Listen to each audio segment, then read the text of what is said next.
வணக்கம். வாங்க வீடியோ பார்க்கலாம். ரூப் ஜெல்லி போகிறதுக்கு முன்னாடி ஓஸில் நல்லா தண்ணி சோத்து மேலாம் பிடிச்சிக்கங்க. ஈரப்பதமாகவே இந்த பீம்லலாம் பிடிச்சிங்கன்னா இந்த பேப்பரு ஏன்னா மண் தான் வந்துடும். அடுத்தது பார்த்திங்கன்னா இந்த முக்கா ஜெல்லி எம்சண்டு போகிறத கொஞ்சம் கவனமாக நீங்களும் கொஞ்சம் பார்த்துங்க. அவங்க கரெக்டாக தான் செய்வாங்க, இருந்தாலும் நம்ம இப்போ பார்த்துக்கிறது நல்லது. இன்னொன்று விஷயம்னா எல்லோரும் இங்கிலீஷில் சொல்லி போடுவாங்க.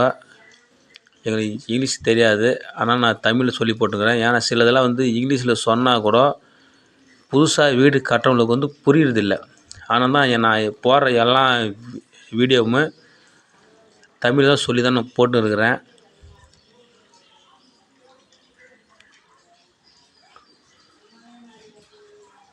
பார்த்துங்க. இன்னொன்று இந்த தண்ணி 2 டப்பானா 2 டப்பா ஊற்றுற மாதிரி 2 பக்கெட்டு பார்த்துங்க அளவு. மிச்சமாக போச்சுன்னா தண்ணியாக பாலெல்லாம் போயிடும். சீட்டில் நம்ம டேப் ஒட்டியிருந்தால் கூட அது செட் ஆகாது. அதனால் ஒரு தண்ணி லிமிட்டு கரெக்டாக வச்சுக்கோங்க. பாருங்கள், இந்த ட்ரம்மில் வரும்போதே தெரியும் உங்களுக்கு, கொட்டும் போது தண்ணியாக வருதா ஜெல்லியாக வருதான்றது தெரியும். பாருங்கள் இந்த மாதிரி. அடுத்தது இந்த ட்ராலியில் தள்ளிட்டு பிற்பாடு நிறறாங்க இல்லையா, அங்கே நீங்கள் வைப்ரேட் தான் போட்டுக்குங்க.